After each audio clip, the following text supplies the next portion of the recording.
sees my own silhouette. I'm getting stronger, step by step. The clock is ticking, but there's no time for regrets. I've been flying from town to town, from London to Taiwan. আমরা সাঁতরাগাছি স্টেশনের 2 নম্বর প্ল্যাটফর্মে আপাতত wait করছি। আমাদের Digha special train আছে 9:10-এ, but আমরা literally 1 ঘন্টা আগে পৌঁছে গেছি, তাই আমরা এখন ওয়েট করছি। সো ট্রেন এলে তারপর আবার কন্টিনিউ করব ব্লগটা। ফাইনালি আমাদের দীঘা স্পেশাল ট্রেন ছেড়ে দিয়েছে আর আমরা সবাই হাইলি এক্সাইটেড। তো চলো গিয়ে দেখা হচ্ছে এবার ওল্ড দীঘাতে। হোটেলটা আমরা আগে থেকেই অনলাইনে বুক করে এসেছি, হোটেল কোজি ইন। তো আমারও ফার্স্ট ইমপ্রেশন, এর আগে এই হোটেলে এসে আমরা কোনোদিন থাকিনি। আমরা থাকি ওই ম্যারাইন ব্লু বা সি কোস্টে, বাট ওগুলো পুরো ফুল ছিল। আর যেহেতু ওল্ড দীঘাতে থাকতে ভালো লাগে, ব্যারিস্টার কলোনিতেই থাকতে ভালো লাগে, এটা আমরা বুক করলাম। তো চলো দেখি। ফাইনালি আমরা চলে এসেছি হোটেল কোজি ইনে। এবার তোমাদেরকে দেবো আমাদের রুম ট্যুর। আমরা একদম গ্রাউন্ড ফ্লোরেই রুম পেয়েছি, একদম 101। তো ঢুকেই এই বেডটা আছে, আর এই বড় উডেন কাভারটা দিয়েছে। এর ভিতরে আমি অলরেডি আমাদের সব লাগেজ ঢুকিয়ে রেখে দিয়েছি। বেশ বড়, কমফোর্টেবলি সব কিছুই রাখা যাবে। দুটো ড্রয়ারও আছে, আর একটা টিভি রয়েছে এখানে, টিভিটা চলে। আর এখানে একটা এরকম ডেস্ক কাইন্ড অফ আছে, আর ডাস্টবিন দেওয়া আছে, একটা মিরর আছে টু গেট রেডি, আর বাইরে একটা ভালো ব্যালকনি রয়েছে, দেখাচ্ছি তোমাদের। কার্টেন দেওয়া আছে, আর এই যে আরও একটা ডোর, এই ডোরটা ওপেন করলে বাইরের ভিউ। যদিও সমুদ্র দেখা যায় না, বাট এখান থেকে পায়ে হেঁটে সমুদ্র জাস্ট 2 মিনিটস। একটা এখানে টি টেবিল দেওয়া আছে, আর একটা চেয়ার আছে কমফোর্টেবল। এবার চলো তোমাদের ওয়াশরুমটা দেখায়। ওয়াশরুম ইজ ভেরি ইম্পর্টেন্ট, আর আমি ওয়াশরুমের ব্যাপারে খুব খুঁতখুঁতে। সো এটা হচ্ছে ওয়াশরুম। ওয়াশরুমটা বেশ বড়, একটা হ্যাঙ্গার রয়েছে, একটা মিরর আছে ওয়াশরুমে, বেসিন আছে অবভিয়াসলি, বালতি, মগ, আর শাওয়ার আছে, আর ওয়েস্টার্ন একটা টয়লেট রয়েছে। That's it. সো আমরা লাঞ্চ করতে চলে এসেছি, আর আমি এখানে নিয়েছি একটা কাতলা থালি, বড় সাইজের একটা কাতলা মাছ দিয়েছে। এটা একটা মিক্সড ভেজ, ওই শাক ঠাক দিয়ে কি একটা তরকারি, এটা ডাল, আর এটা কুমড়ো আলু তরকারি, আর ঝুরঝুরে আলু ভাজা, ব্যাস এটাই। আর রিয়াজ নিয়েছে শাহি পনির, আর তার সাথে ওই সেম, ওগুলো সব একই জিনিস রিপিট হয়েছে, তরকারিগুলো একই রিপিট হয়েছে। ওর হাফ খাওয়াও হয়ে গেছে জানো, ভিডিও করতে ভুলে গেছিলাম, তারপর হঠাৎ করে মনে পড়তে আবার শুট করলাম। আমাদের হোটেল থেকে মাত্র 2-3 মিনিট পায়ে হেঁটে ডিস্টেন্সে রয়েছে এই সি বিচটা। এই সি বিচটার নাম হচ্ছে সি হক সি বিচ। আমি আগেও যখন এখানে এসে থেকেছি ওল্ড দীঘায়, এই বিচটাতে বহুবার এসেছি, তখন এই বিচটার কোনো নামকরণও করা হয়নি, আর বিচটা কিন্তু এত সুন্দরও ছিল না, আর এত লোক এই বিচটার ব্যাপারে জানতোও না। আর এইসব দোকান, ডাব, আইসক্রিম, অটো টোটো স্ট্যান্ড, এগুলো কিচ্ছু ছিল না। এটা জাস্ট একটা ছোট্ট বিচ ছিল, আর এখন দেখো কত লোক, আর ঢেউ দেখো, মানে দারুণ করে দিয়েছে। মানে যতবারই আমি দীঘা আসি, প্রতিবার দেখি দীঘা এত বেশি ডেভেলপ হয়ে যায় যে কি আর বলবো।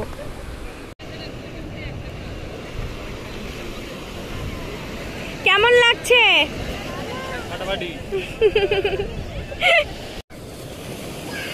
দেখো রিজা এসে এখানে বলছে ক্যাসেল বানাবে, দেখি তাহলে ও কেমন ক্যাসেল বানায়। মাম্মা তুমি কি করছো?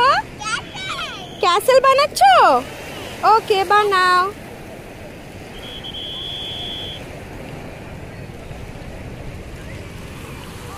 এখানে রিয়াজ নেমেছে অল্প জলে, আমি কিন্তু নামিনি, কারণ আমার আজকে নামার কথা ছিল না। লাঞ্চ করে হাঁটতে হাঁটতে এলাম খালি বিচটাকে দেখতে, বাট এসে মানে কন্ট্রোল করতে পারলো না, রিয়াজও পারলো না, রিজাও পারলো না, আমিও পারছি না। বাট আমি জলে নামার মতো ড্রেস অ্যান্ড শু দুটোই পরে আসেনি, তাই নামছি না আর কি। সন্ধেবেলা চলে এলাম ওল্ড দীঘার অ্যাম্বিয়েন্সটাকে এক্সপ্লোর করতে, আর এত সুন্দর এখানটা সেজে উঠেছে কি বলবো। দেখো খুব সুন্দরভাবে সাজানো হয়েছে ওল্ড দীঘাটাকে। তো চলো আরো আরো কি কি চমক রয়েছে তোমাদেরকে দেখাই। এখানে বাবা মেয়ে ভালো ব্যাকগ্রাউন্ড পেয়ে ফটোশুট করছে। দেখো পিছনে কি সুন্দর ড্রাগন, আর এই যে প্যাগোডা শেপের পুরো ওই চায়নাকে রিপ্রেজেন্ট করেছে এই জায়গাটা। প্যাগোডা রয়েছে, ড্রাগন রয়েছে, দুদিকে দুটো প্যাগোডা আর দুদিকে দুটো ড্রাগন। সব বাচ্চারাই এখানে এসে সেলফি তুলছে।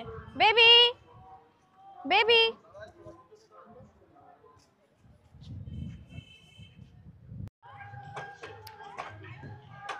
একটা ছোট্ট মতো দারুণ পার্কও করা হয়েছে এখানে, বাচ্চারা এখানে এনজয় করছে। রিজার পিছনে কোম্পানি নেই তাই রিয়াজ ওকে হেল্প করছে সিসয়। আর এখানে এই বাচ্চাগুলো একলারাই করছে, দেখো বেশ ভালো। একটা সার্কেল মতো করা রয়েছে আর ওই সার্কেলটার মধ্যে এই ছোট্ট মতো পার্কটা করা। দেখো এই স্লাইডটা কত সুন্দর, একটা জিরাফের শেপে রয়েছে। তারপরে ওখানে একটা গোল গোল মতো কি বলবো, মেরিগো রাউন্ডই বলি, সেরকম টাইপেরও রয়েছে। বেশ ভালো অ্যাম্বিয়েন্স এখানকার। মাম্মা জিরাফে উঠবে তো? চলো নামো নামো নামো নামো নামো নামো নামো নামো নামো নামো নামো নামো নামো নামো নামো। সো এখন স্ন্যাক্স টাইম আর আমরা চলে এসেছি ওয়াও মোমোতে। তো চলো গিয়ে অর্ডার করা যায়। উপরে আছে বারিস্তা, এখানে আছে ওয়াও চায়না, আর এখানে রয়েছে wow momo. So Reza momo like করে তাই আমরা ওয়াও মোমো থেকে গিয়ে কিছু অর্ডার করব এখন।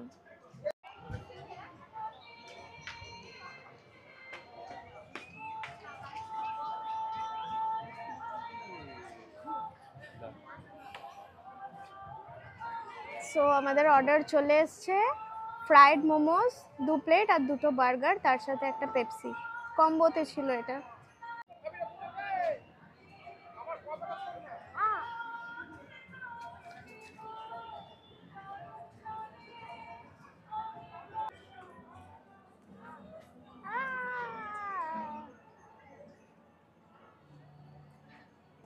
ওয়াও মোমোর এই বার্গারটা না একদম অন্যরকম খেতে, কারণ বেসিক্যালি যে বার্গারগুলো আমরা খাই ভিতরে চিকেন টিক্কি থাকে।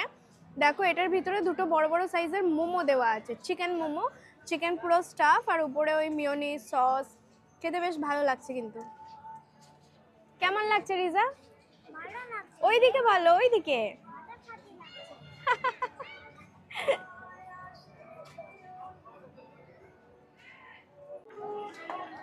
এই দেখো এখানে ছোটা ভীম বলছে I love Digha and I completely agree, I also love Digha absolutely.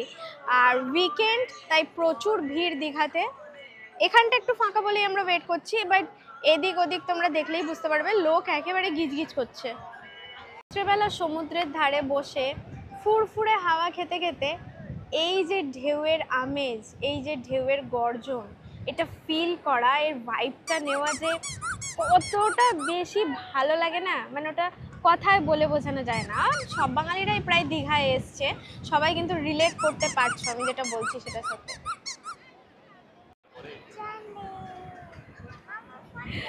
পুরোপুরি অন্ধকার, তবু এখানে প্রচুর লোক, আর আমরা সবাই এখানে বসে সমুদ্রের জাস্ট ভাইবটা নিচ্ছি। এই যে সাউন্ডটা আর এই যে হাওয়াটা সমুদ্রের ধারের খুবই ভালো লাগে। রিয়াজ এখানে কফি এনজয় করছে, আর রিজার যা কাজ, যা খেলনা দেখতে পায় বলে কিনে দাও না কিনে দাও না, কিনে দিয়েছি, বসে বসে খেলছে। হ্যাঁ রে, দেখতে পেয়েছে। বিচ থেকে উঠেই কিন্তু তোমরা এরকম প্রচুর ড্রাই ফ্রুটস, তারপরে খেলনা, তারপর দোলনা, বেতের জিনিসপত্রের প্রচুর দোকান পাবে। আর ড্রাই ফ্রুট এখানে হাতে হাতেও অনেকে কাজু এটা ওটা বিক্রি করে, ওদের থেকে না নিয়ে কিন্তু এরকম রেপুটেটেড দোকান থেকে নেওয়াই ভালো, কারণ যেগুলো হাতে হাতে বিক্রি করে ওগুলোর কোয়ালিটি অতটা ভালো হয় না। অসুবিধা নেই।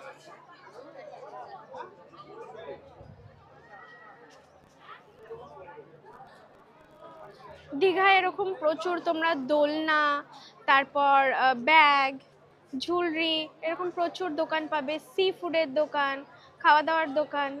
আর দেখো কত লোক, আমরা যেহেতু উইকেন্ডে এসছি তাই লোক এখানে প্রচুর। এমনিতেও দীঘাতে কিছু যায় আসে না, উইকেন্ড হোক বা না হোক, লোক কিন্তু এখানে সবসময় থাকে।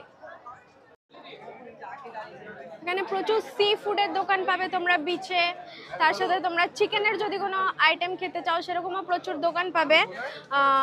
ওয়াও মোমোজ তারপরে পিৎজা হাট এগুলো তো আছেই, বাট এরকম লোকাল তোমরা মোমোস, বার্গার, পিৎজা যদি ট্রাই করতে চাও, তন্দুরি, বারবিকিউ, সেগুলো কিন্তু তোমরা এখান থেকে ট্রাই করতেই পারো। তার সাথে এরকম বিভিন্ন ড্রাই ফ্রুটসের মিষ্টি, প্যাড়া, তারপরে মোরব্বা, লাড্ডু, সোনপাপড়ি এগুলোও বিক্রি হয়। আর এই যে এরকম ছোট ছোট শপগুলো, এগুলোতে কিন্তু হালাল চিকেন যেগুলোতে হয় মেনশন করা আছে, দেখো অঞ্জলি মোমো অ্যান্ড বারবিকিউ 100% হালাল। হালাল যেহেতু লেখা আছে, ভাবছি একদিন আমিও ট্রাই করব। আজ তো অলরেডি খাওয়া হয়ে গেছে ওয়াও মোমোতে, তো একদিন এখানেও ট্রাই করা যেতে পারে, কারণ আইটেমসগুলো দেখে বেশ ভালোই লাগছে। তারপর এখানে দেখো হট চিপসের দোকান রয়েছে। এখানে না বিভিন্ন ফ্লেভার্সের তোমরা স্ন্যাক্স পেয়ে যাবে, লাইক র বানানা, সুইট পটাটো, তারপর বিভিন্ন ভেজিটেবলসের এখানে তোমরা চিপস পাবে। সো বিভিন্ন ফুড আইটেমস আছে। দীঘার সি বিচের ভাইবস নিতে নিতে এখানে কিন্তু সবাই এখানের sea food as well as other fast ফুডও এনজয় করে থাকে। বাচ্চাদের ভালো লাগার মতো কিন্তু এখানে প্রচুর খেলনা মেলনা বিক্রি হয়, বাঁশি, লাইট, যেমন রিজা একটা নিয়েছে। বাবা একবার লাইটটা জ্বালিয়ে দেখাও। বাচ্চাদের তো এগুলোই ভালো লাগে আর কি। সো চলো, আমরা সাদে আড্ডা থেকে এখন ডিনার করতে এসেছি। একটা এগ থালি নিয়েছি, এগ রয়েছে, সয়াবিন রয়েছে, মিক্স ডাল আছে, আর একটা মিক্স ভেজ, আলু ভাজা, ভাত আর পেঁয়াজ আর এখানে রিয়াজ নিয়েছে এগ তড়কা আর রুটি। খেয়ে বলো কেমন।